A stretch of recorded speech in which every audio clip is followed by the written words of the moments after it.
हे का बरं नाही खाल्लं तुम्ही कोणीच?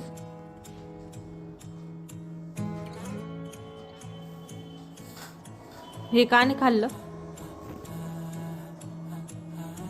आता बघू नको त्याच्याकडे, खा पटकन. गाणे नाही म्हणायचे, खा.